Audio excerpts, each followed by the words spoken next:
it's very possible some of you will be seeing this video later on after the live stream, and that's great. It's still going to have a lot of good information in it to catch up on after the fact. If you are joining us live, thank you very much. And feel free to add some comments and questions in the chat there. I can pop over every once in a while and check those out. And so for those that don't recognize this airplane, I did bring the original version here. Some people affectionately and not so affectionately nicknamed it Nemo because it kind of has a orange and white striped appearance similar to the Finding Nemo character from the famous movie. But that said, it was mixed reactions to the original trim scheme. A lot of people felt like it should have the scheme that it has now, which is a fully painted gray finish, and we'll talk about that here in a minute. But the original version came out in 2019, and we worked on it for quite a while because we wanted to do something very different than we had done before. And so we wanted an airplane that looked like a cargo airplane, but at the same time, we were afraid that if we had a scale cargo airplane, although some people would really like that, it would have a very limited interest base because, just a scale-like cargo airplane that can take off and land and drop cargo, okay, that's fun in and of itself, and I would have had a blast with that, I think, personally, but I think there are some people who would have said, that's not really for me, that's not very exciting. So what we did is we took the inspiration from a number of military cargo aircraft, transport aircraft, C-27 probably being one of the biggest influences. You can feel free to look that up because you'll see that's why this airplane looks the way it does in particular. And so that C-27, C-130, other cargo aircraft were the inspiration for the overall plan form. But then what we did is we designed the airframe so it had the ability to perform obviously standard aerobatics. That's no problem for even a lot of scale aircraft. But then we took it one step farther. And we wanted to make it so it was actually somewhat 3D capable. In fact, it's quite 3D capable as a matter of fact. So for those that remember the videos for the original one, you could see it doing everything from slow and scale flying, so it looked like a scale cargo airplane. You have a functional cargo door, which we'll talk about here in a little bit, and that does allow you to drop cargo out just like a scale cargo airplane would. But then beyond that, if you were an intermediate pilot, you could do basic aerobatics very easily, so loops, rolls, inverted flight, stall turns, all your basic aerobatics. But then if you were a more skilled 3D pilot in particular, you could do a fair bit of hardcore 3D with this airplane. So upright Harrier, inverted Harrier, you could hover it, you could do some pretty wicked flat spins and tumbles and things like that in the air. You have the option, and we'll talk about that here in a little bit as well, that you can change the configuration of the ailerons and flaps, so you can have more aileron control or more flap control. We also have now an 8-channel receiver in the Binify Basic version, which we'll get into a little bit later on. That allows you to do some really cool mixing options if you are so inclined. And so first and foremost, let's talk about the biggest change, which is very apparent just by looking at it, and that is the trim scheme. So we went from the semi-Coast Guard inspired scheme that was on the original, and we went with the fully painted, so there's no exposed white foam on this model, fully painted gray finish. And there's a number of reasons for that. First and foremost, we're finding that more people appreciate when you see less of the foam. We totally understand that. Now, it does cost more money. It does add some weight. It costs a few more ounces of weight. It does cost, some extra money to fully paint an aircraft versus partially painted. But I will admit, when you're standing here seeing these two in person, this fully gray painted model just looks a bit more premium, feels a little bit more expensive, doesn't look like a foam model as much, and that is a big reason why people prefer that fully painted finish. Now, one other thing that we did is we just left it, this is how it comes out of the box. We left it pretty much plain out of the box. It doesn't have a lot of decals on it. It does have, these black leading edge strips, which adds a nice little touch to it, and that's something that would be hard for a user to apply and install, so we went ahead and did that for you. But what we do is include a number of decal sheets. So this is a decal sheet very similar to what we included with the original, which allowed you to customize it and personalize it. You've got Navy, Army, Marines, USAF, US Coast Guard, you got some numbers, Horizon Hobby, E-flite, Spektrum. There's a bunch of things on this decal sheet that allow you to personalize and customize it. And then we added an additional sheet, which is the US Air Force. We got the Air National Guard here, Ohio Air Guard. And so the reason that we include this sheet is a quick shout out to the person that inspired us to go with this gray finish, which is Chris Wolfe, aka the RC Geek on YouTube. He's one of the guys that we've been working with for a number of years. He's a big scale aficionado, also a really incredible scale modeler, and one of the best when it comes to repainting foam aircraft. And so he took our original He took all the decals off, he sanded it down, he filled in some of the imperfections, and he repainted his original version like this in the all gray. And then he finished it with the Air National Guard decal set. It looked fantastic. A lot of people loved it. He wasn't the only one that did it. There were some other people that did it around the same time as him. And then he inspired a lot more people to do it later on. And we took that as inspiration for this iteration, the newest one. And I think it works out really, really well because it looks a little bit more scale. Which again, this is not a scale aircraft, it's not intended to be, and we'll get into that a little bit later on as well. But the idea was that you could customize and personalize it. So it looks pretty darn scale out of the box. You could still make it pretty scale, especially using the Air National Guard decal set if you'd like. You can easily repaint it. It's basically primered for you. So if you want to go to a completely different trim scheme, that's always an option. That's something that you can do. I do suspect most people will leave this in the gray finish and just likely personalize and customize it with these decal sheets that we include in the box. It does take a little bit of time to put the decals on. You can fly without. You'll see in our video, we've got a couple of airplanes. They were quality control production samples that we show at the beginning of the video without decals on them. And by the way, I will put a link to the video down in the comments and in the description for this video if we post it on YouTube later on. So be sure to click there to see that. So you'll see the airplane in action. We had a bunch of them out there one day for the heck of it, for fun. We taxied them all together, flew around together a little bit. But the nice thing was that you can then take it from this very plain finish, personalize and customize it however you'd like. And I think that's nice because you may end up with a couple of these at the field, and some guys may prefer Army, some guys may prefer Navy, some guys may prefer Air Force or Coast Guard, so on and so forth. So that's the biggest change. That trim scheme is a nice change. I think a lot of people will appreciate that. Again, this is not a scale model though. Very important to note. It looks like a C-27 or it looks like it was inspired by a C-130 and some other cargo aircraft, but the intent of it was to look like a scale aircraft, but to have a lot more capability and versatility beyond that. And so there's a lot of things that we did a little different in the design to make it perform 3D aerobatics, and then also to keep it lightweight, simple, low cost. For example, and I know this is going to be a point of contention for some people, this model does not have retractable landing gear. Now you can see the gear doesn't stick out, even the main wheels down there, they don't even stick out fully out of the fuselage. And I know some people complained about the original not having retracts. Well, the reason it doesn't have retracts was to keep it simple, lower cost, lower and lighter weight. And so there's a lot of those benefits that add to the performance aspect of it. Okay, again, it's not a scale aircraft, so yeah, it doesn't have retractable gear, and that might be a turnoff to some people, but it's intentional. We didn't want it to have retracts. We didn't intend for this model to be scaled down from anything in specifically and have retracts. And you'll even see some of the cargo aircraft that are out there, when their gear retracts, they don't even retract fully.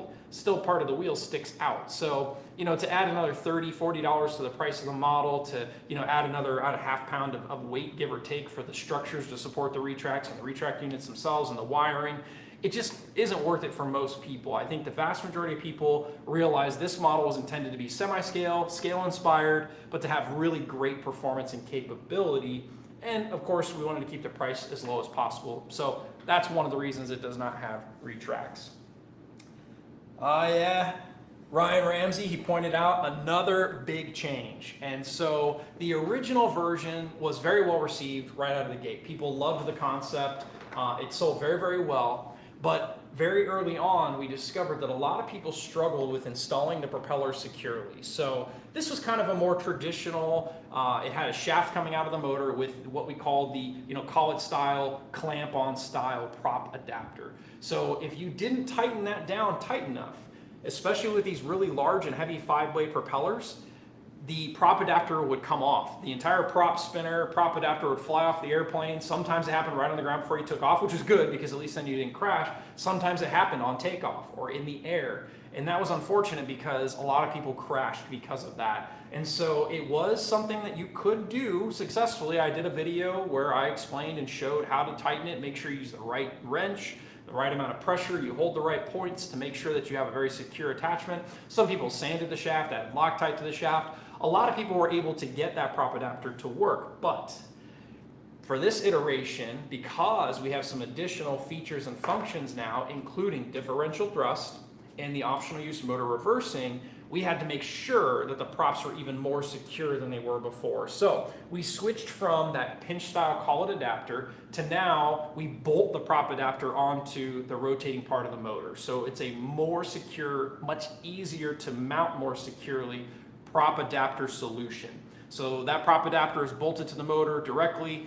Obviously you slide the prop on and the spinner goes on the end to, right into the prop adapter with the screw that we include. Everything is more secure. It's easier to get it to function more reliably. And again, that was one of the reasons the first iteration didn't get the best reputation. Now, we did make a change partway through the life of that product where we had an updated design prop adapter, which made it a little bit easier to install it. Even though it was the collet style, we changed the shape and some of the other elements of it to make sure you could secure it a little bit more without breaking it.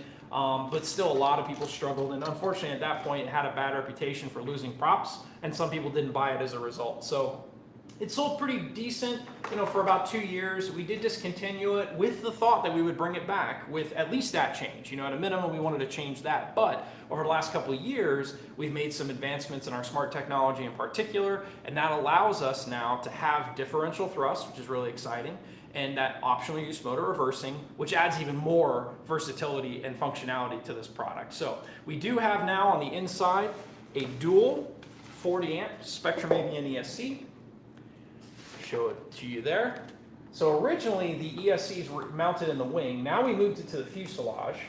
So we've got the dual ESC in the fuselage here on one side. We got the receiver on the other side, which is now an 8360T. We'll talk about that here in a little bit. It's an 8-channel receiver now in the Bindify basic version. You'll see there's still plenty of room in the battery compartment, even with the ESC in there. But the one benefit of that ESC is we have that smart technology, which gives us a lot of things. Number one, it does give us telemetry. So if you're using a compatible receiver like the 8360, in this case it's in the Bindify basic version, or any of our smart compatible receivers, and then you're using a Spektrum Airware equipped transmitter, you will get battery voltage, motor RPM, ESC temps, things like that. The overall battery voltage is great because it helps you eliminate the need to use a timer. You can just fly to your low voltage alert on your transmitter, which usually kicks in before your low voltage cutoff on the ESC, and that tells you when to land.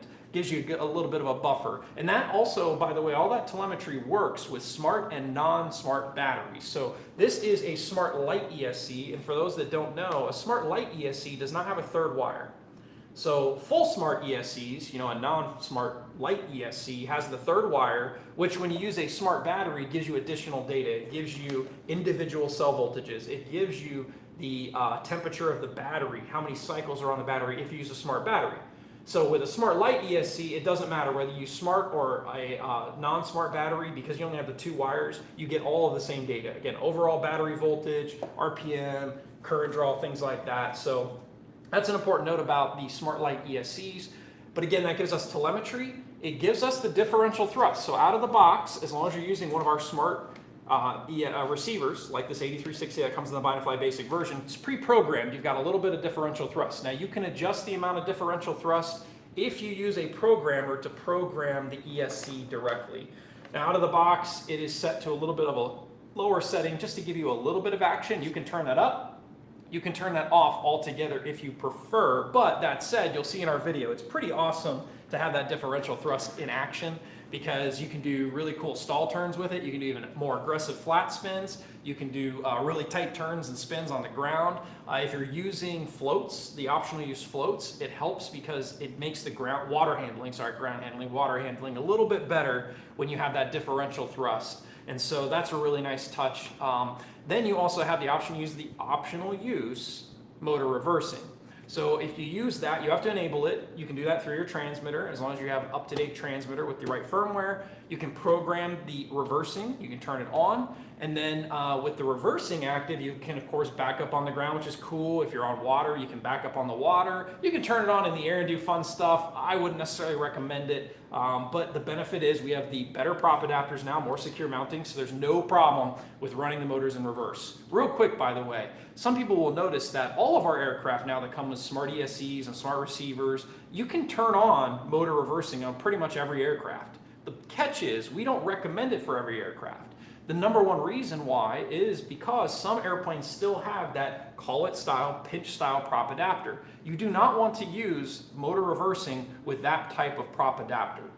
That's why we won't market certain products and don't put it in the manual, because we're not recommending that you use reverse. Great example, the RV7 1.1 meter. There are some YouTube channels out there that made a video bashing on that product, showing the prop flying off because they were using reversing. We don't market reversing for that product. We don't recommend reversing for that product because it has that pinch style, call it prop adapter. It's not secure enough for motor reversing. But we changed those prop adapters on this one to make that possible. So that's kind of an important note there. And then some of the other things that you get out of the box is just like before. So all the features and functions that it had before stayed the same. So we kept all of the navigation lights all the way around. We got some strobe lights, some landing lights. All of those lights are still there. It's not necessarily a night flyer, but I have admittedly flown, and I could put a link to a video, or a couple videos that I did where I flew it in the dark, pretty much. Now, I wouldn't recommend that for everyone. Some people would prefer and probably feel it's important to have more lighting, but with just the navigation lights and the strobes and things, especially with optional use safe select, being able to turn that on and off just in case I ever lose orientation, you can fly this at night. It's not necessarily intended for that, but it looks amazing in early daylight hours or the late evening hours. It's really nice to see those lights in action. It has a really good presence. Looks, again, scale-like, but it's not intended to be fully scale. So we do have that. We also have something that's pretty cool, which we call selectable size ailerons. So you'll see here, I've got this is how it comes out of the box with the flap on the smaller side. You can see there's the flap. It can go both ways. We'll talk about that here in a second.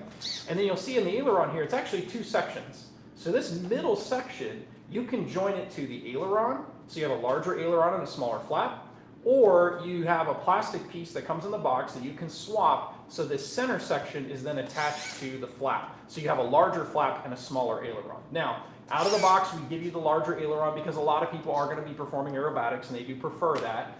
But that's not for everyone. If you're going to fly this in a more scale-like fashion, I would recommend swapping to the larger flap and having a smaller aileron. It can still do rolls and has good aileron authority even with the smaller aileron section. But the nice thing is then you'll have a larger flap, which is even more effective. So if you like to shoot touch and goes and fly around as slow as possible, land as slow as possible, take off as quickly as possible, having that larger size flap is a nice touch. But then on top of that, with the Bind and Fly basic version, now having that 8-channel receiver in there, if you wanted to, you can actually separate all 4 servos. So there's a total of 4 wing servos. You got 2 aileron, 2 flap servos. Out of the box, they're Y-harnessed and they're connected to the aileron and flap channels accordingly. If you unplug them from the Y-harness and plug them into the receiver into all separate channels, you then have the option to mix all of the surfaces so you can have crow, for example, as an option. You can then have full span ailerons as an option. And then you can also use those as full span spoilerons and also as flapperons. So you have a lot of options available. Now, out of the box, the receiver is programmed to work with the standard flap and aileron configuration. It is not set up to support full span ailerons or, the crow. If you change the connections at the receiver, you'd also have to reprogram the receiver if you want AS3X and safe to work appropriately with now the different wing configuration and mixing options. So there will be some videos out there from some of the YouTube channels that we work with that explain that show that. That is more for advanced users. I know that a lot of guys, even if they're pretty low time in the hobby, they love having all those features and options, but a lot of that stuff can become a little overwhelming. It's a lot of switches to flip, a lot of things to keep in mind. You don't want to turn on certain functions at the wrong time during a flight, otherwise you might get yourself into more trouble. So out of the box, it's basically set up to essentially be a 6-channel aircraft, and so that's a real important note. It does require a 6-channel minimum transmitter right out of the box. If you want to have flaps, of course, that would be essentially channel 6. And then the cargo door would essentially be channel 5. So, a lot of aircraft that would have retracts and flaps, channel 5 would be your retracts. In this case, your retracts is the cargo door. If you want to have safe select, you have to have at least a 7-channel transmitter. So, for example, the NX6 does have that additional kind of 7th channel, which is perfect for turning on safe and turning off safe select. So that's nice. So you need, again, a minimum of a 7-channel transmitter to get all the functions of the aircraft plus safe select. You could also forego safe select and then enable the motor reversing on that channel 7 on an NX7. But this is my shameless plug for why you should definitely be stocking in your stores at least 8-channel transmitters, 10-channel transmitters or more. This is a perfect example of a model that, yes, you can fly with a 6-channel transmitter, but you don't get all the features and functions and all the benefits. You'd have to forego safe select. You could potentially mix safe select to the flaps or to the cargo door. Some people did that on the original, but that's not ideal. Really, you need at least 7 channels, but with an 8-channel transmitter, you basically get everything. You can have all 6 channels that are required for the aircraft. You can have channel 7 for safe select. You can then have channel 8 for the optional use motor reversing. Now, if you want to do the optional mixing in the wing, that's also going to require an 8-channel transmitter or really a 9 or 10-channel transmitter. Now, real quick, safe select and the motor reversing can be assigned to any channel between 5 and 9. So this has an 8-channel receiver in it. So even with a 10-channel transmitter, you still can't have all of the functions, including all separate servos plugged into different channels and mixed, plus safe select and motor reversing. You'd have to forego safe select or motor reversing even with a 10-channel transmitter because you do only really have 8 plugs at the receiver and 9 total channels to use even with a 10-channel transmitter. But a lot of guys have been asking, why would I ever need a 10-channel transmitter or a 14 or a 20-channel transmitter? I'll never need that. And that's true. A lot of people may not. But I will say these days, most people will outgrow a 6. A lot of people will not outgrow an 8. And I would say the vast majority of people would not outgrow a 10. But that's a very important note to make sure that when people come in looking for that, upgrade transmitter from their ready-to-fly airplane that came with the DXS, or you're looking for replacing a DX6i from years ago, or their old 6-channel or 7-channel computer transmitter from a long time ago, make sure they look very seriously at, in my opinion, minimum of an NX8, preferably an NX10, IX14, so on and so forth. So a lot of important notes on the control setups and things like that there. So the cargo door is a really great feature. I'm not sure if you'll be able to see it very, very well here, but it has a pretty good sized opening. We do list the dimensions in our marketing information for it, so you'll see the size of the opening for the door and the cargo bay. You can put all kinds of things in there to drop it out. We've dropped parachute men, we've dropped little bombs that we offered before. We've actually dropped some RC cars out of it. We've dropped some other things with parachutes. We've dropped glow sticks and a variety of things. It's a really fun aspect to the aircraft. The fact that you can take off with this payload, fly around almost as long as you want, as long as that payload, which is right around the CG area, isn't too heavy and makes it too tail heavy. Obviously, you can still fly the plane. It has plenty of power to lift a couple pounds of payload up to. That said, I wouldn't necessarily recommend installing that much because it could, again, make it too tail heavy. That is something you want to watch out for, but it is fun to have that cargo dropping, cargo carrying aspect of the airplane. Even though it's not scale, even though it's not just a cargo plane, it can do that, which is a lot of fun. I personally would often start my flight with a bunch of stuff loaded in there, a couple parachute men, some bombs, maybe some glow sticks, especially if it was in the evening. Take off, fly around nice and scale and smooth, and then drop all that cargo out, and then have a good time flying it around doing aerobatics, basic aerobatics, 3D aerobatics, that kind of thing. I just love how versatile and how capable it is. There's not a lot of airplanes that can do what this can, which is carry the cargo, drop the cargo, fly slow and scale, fly sport aerobatics, and then even fly 3D aerobatics all in the same flight. It's pretty unique in that regard. So let's talk a little bit about batteries. And Brian Redeker made a good point. Great for candy drops, which is always great. Those are always popular, especially at club flying events when you've got kiddos in attendance.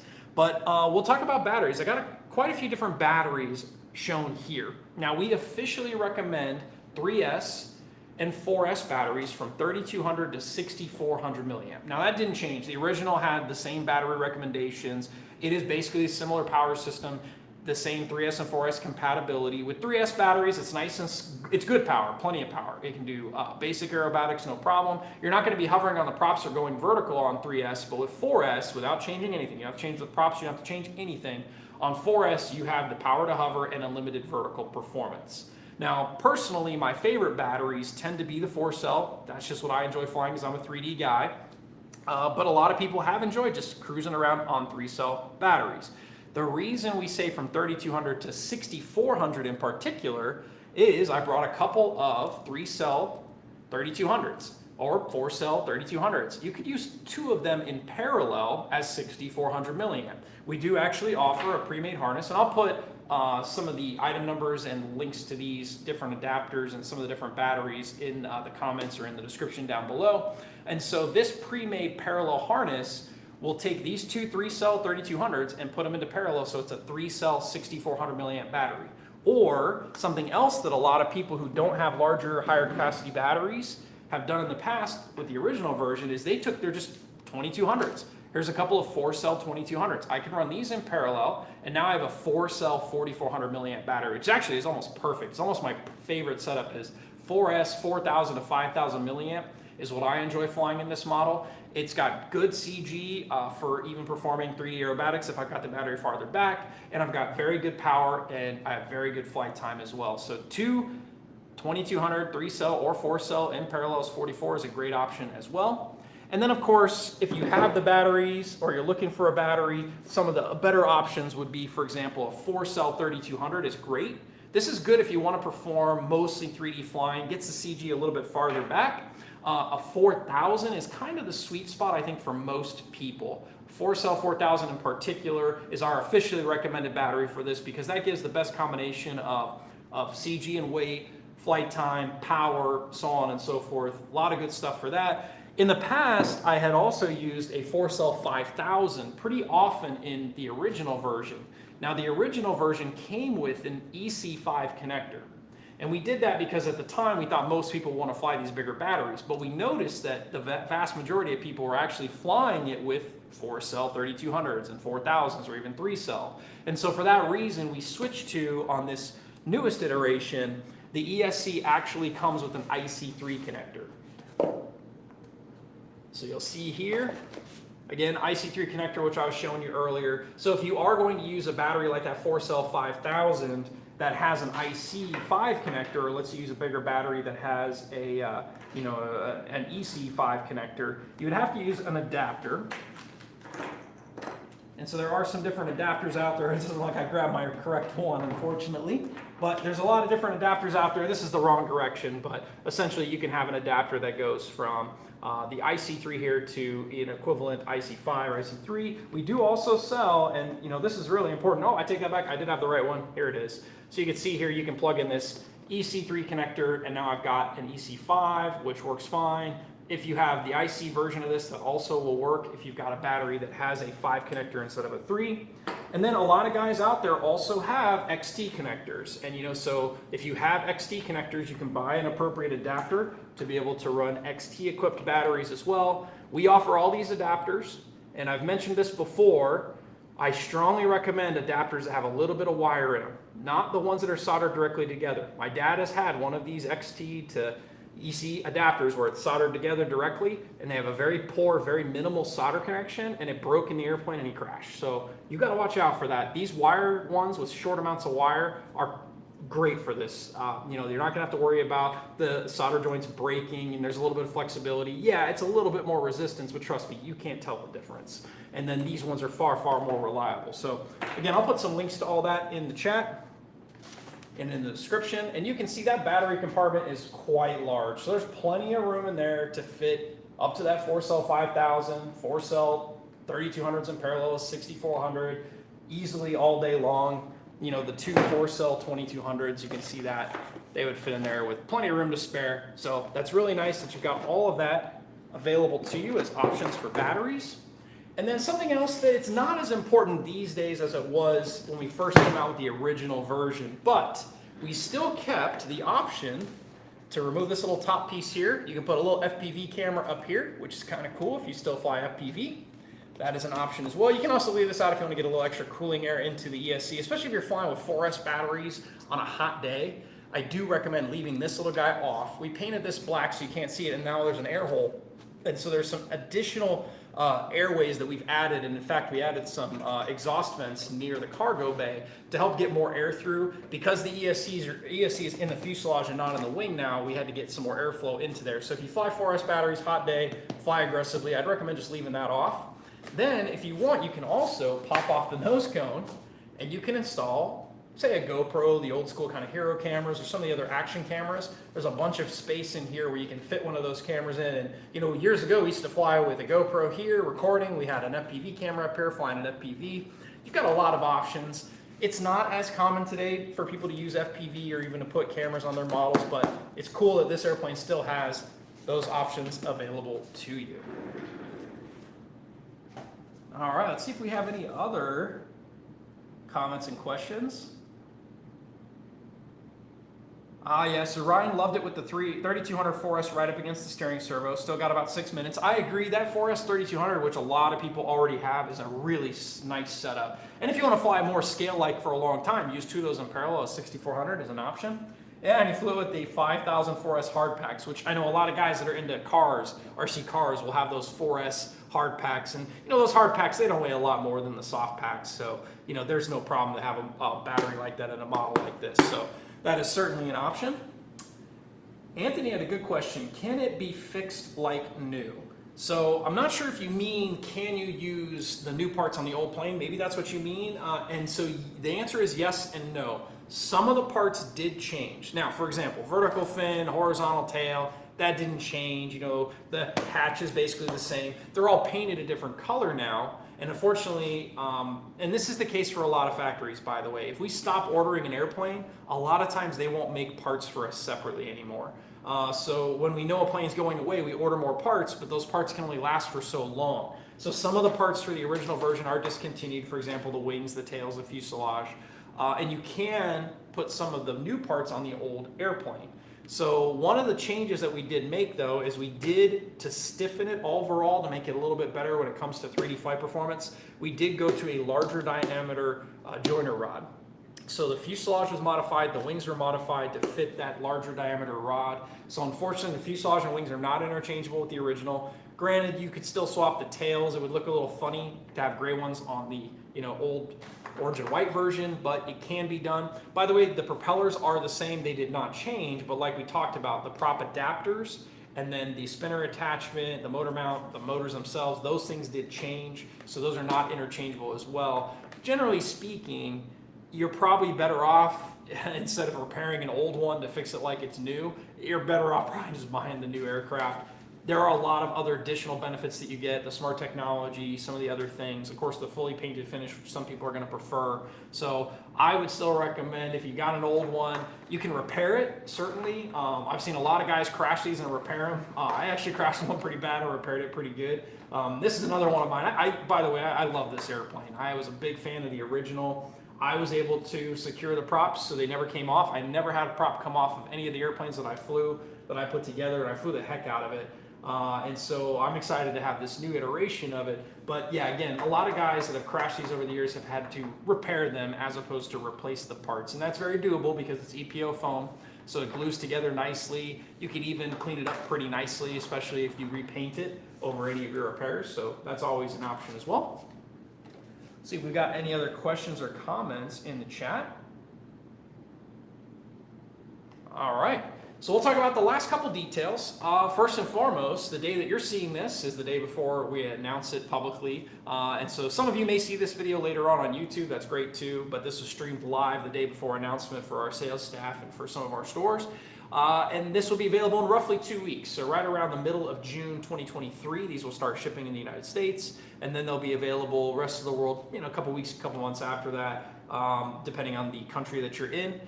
So pretty quick turnaround on getting the announcement out and getting it out the door. And then let's talk about the price. I know it's a sensitive subject a lot of times. The original model came out in 2019. Of course, a lot has changed in the years since then.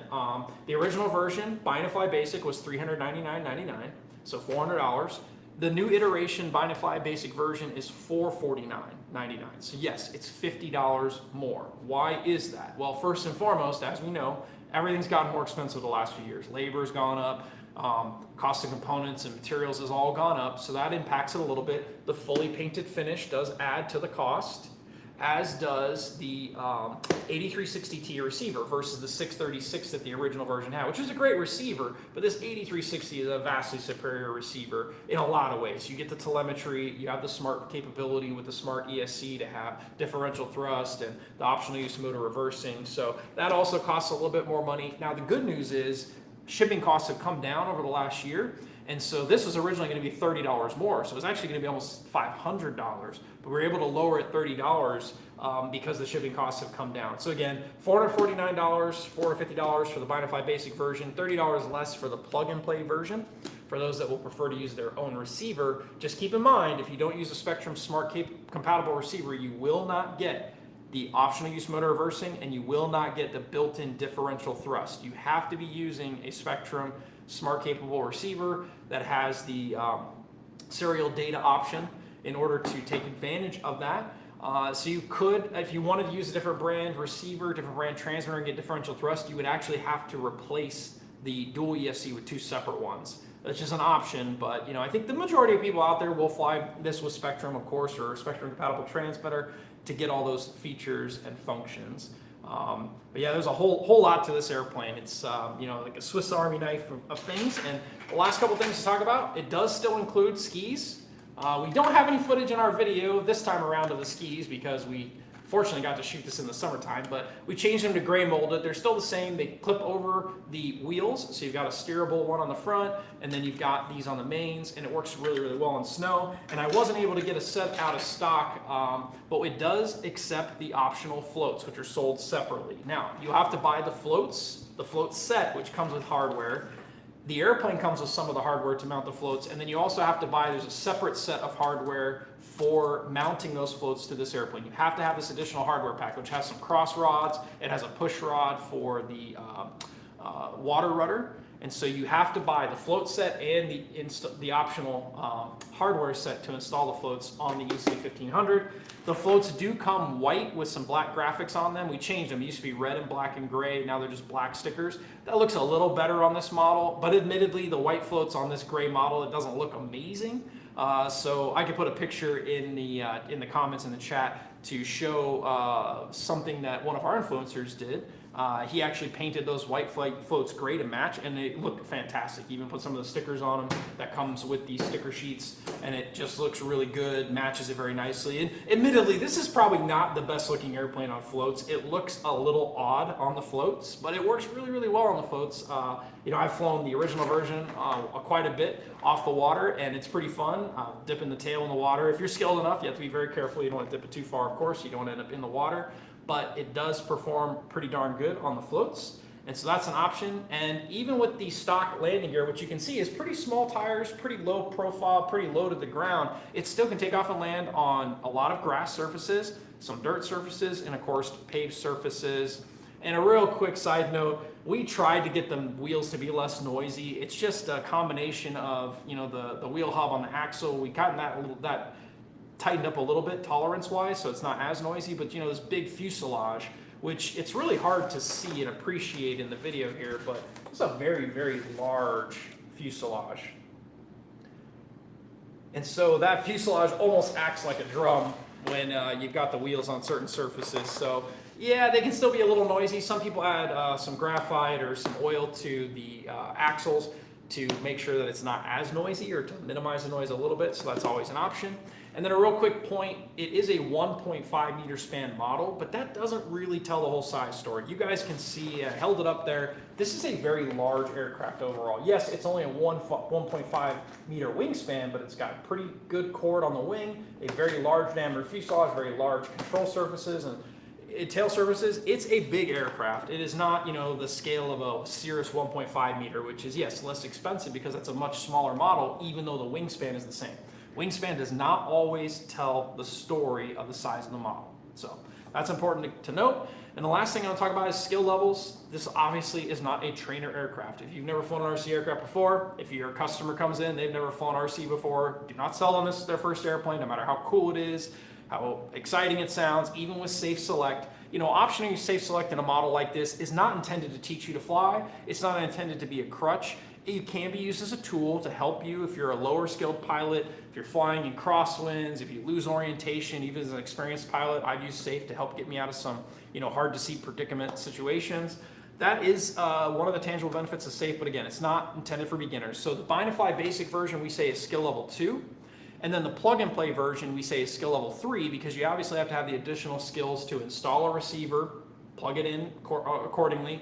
If it has gyros, you have to program those gyros accordingly. And then more importantly, if it doesn't have gyros, that receiver you install in the P&P, it's a little bit harder to fly because it doesn't have AS3X, which helps smooth things out. And it doesn't have the option to use Safe Select, which can make it a bit easier to fly. So A little bit more for the intermediate person, I would say. If you've only got a couple airplanes under your belt, let's say you've got a trainer, maybe another high wing, high performance model, and then maybe a low wing model or a jet model under your belt, you can easily have this as your first twin airplane, first larger aircraft.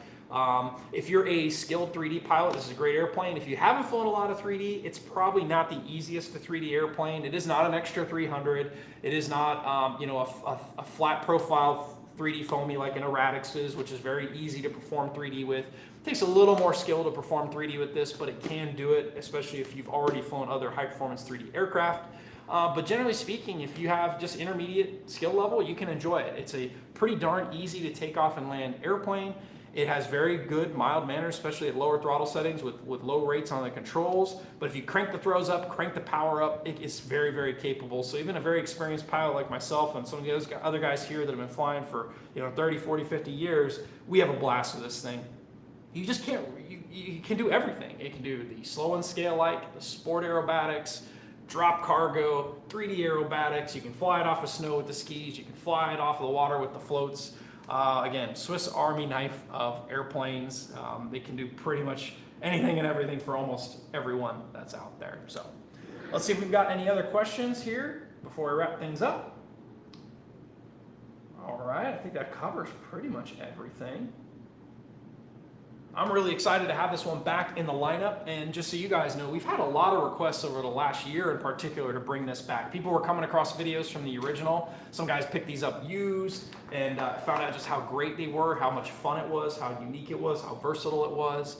And so they've been asking for us to bring it back, and a lot of them asked for all the things that we did differently here. Fully painted finish, in the gray in particular, adding the smart electronics. So you have the differential thrust, the reversing, the telemetry, the 8-channel receiver, so you have the ability to do the wing mixing options if you want to, while also keeping all of those original features, the cargo door, the lights, all the other great things that it originally had out of the box. So excited to have it back, and we hope you guys are too. Be sure to order plenty at this pre-order stage. We do have a fair bit coming in, but I will say this was one that I think there's a good chance it might sell out that first shipment.